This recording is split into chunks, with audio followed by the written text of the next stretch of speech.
fall's about to be here, knocking at the door, and that means it's time to really start getting serious about getting the ball rolling for the fall garden. I'm gonna give you a quick crash course on sprouting out some seeds and growing some plugs to set out in the garden here in the latter part of September.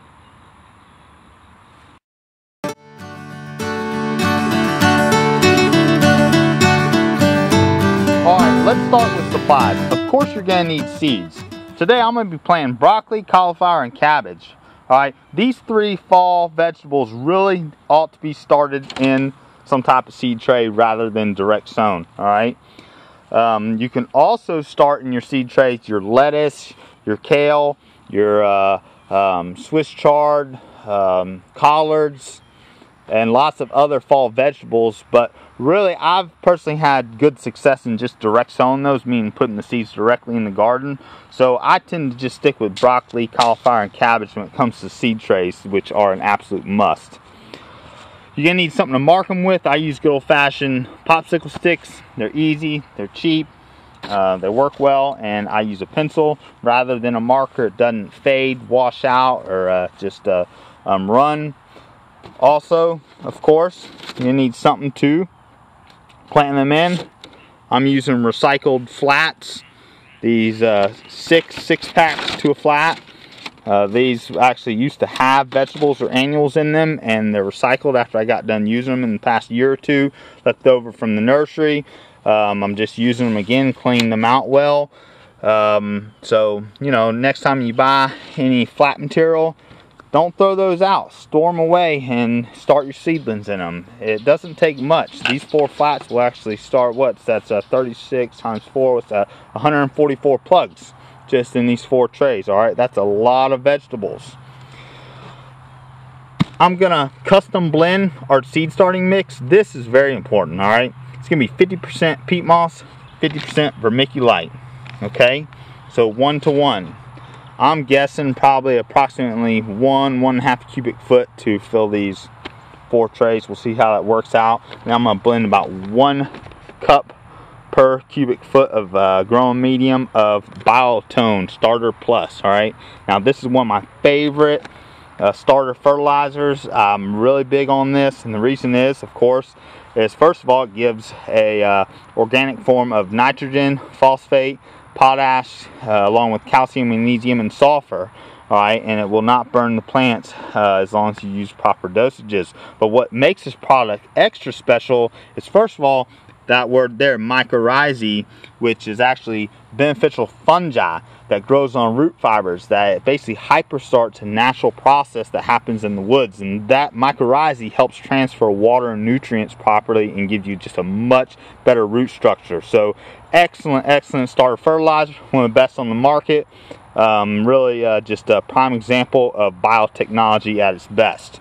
Alright, and then of course, last but not least, you're going to need something to mix the growing medium in, which I'm going to use a good old-fashioned wheelbarrow. So let's dive in, and I'm going to go ahead and get to work.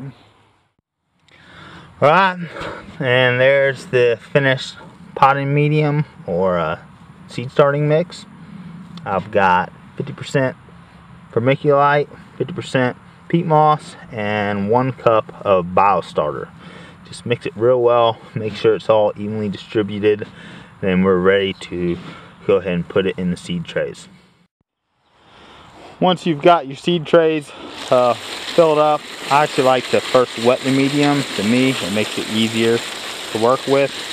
I'll soak it down and let it settle before I poke my little holes to plant the actual seeds in. And also just I'll make sure there's no air pockets in there and everything's kind of leveled out. But just soak them down real well and let it sit for a minute.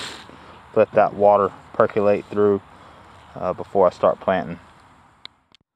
Now that we got the medium a little compacted and easy to work with, I'm poking out the little holes to put the seeds in, go about 1/4 inch down. And this is where it pays off getting it wet first. See, it just doesn't bounce back up on you. I just find it too hard to work with leaving it dry. I don't know, some people might argue that, but I just like to soak it down prior to putting the seeds in it, and then soak it down again once I have the seeds in it. Alright, now it's time to start getting the seeds in. We're going to start with our Snowball Cauliflower. As you can see, they're very tiny. And what I usually try to do is I try to get 2 to 3 seeds per plug. And usually you'll get them both to germinate. And then you can thin one out. That way it's kind of safety net in case one of them fails. That way you don't get duds. Now we got all the seeds in, we're going to cover up. And this way when we do water the trays in, the seeds don't rise, they actually get buried. So I like to just kind of gently come through and make sure that I've got them all covered up. They're all planted. We're going to just gently water again. Make sure everything gets settled nicely. Try to be gentle. Don't want to beat them. Just want to kind of make sure everything settles well and gets full distribution of water in the medium. And just make sure everything's soaked in real well.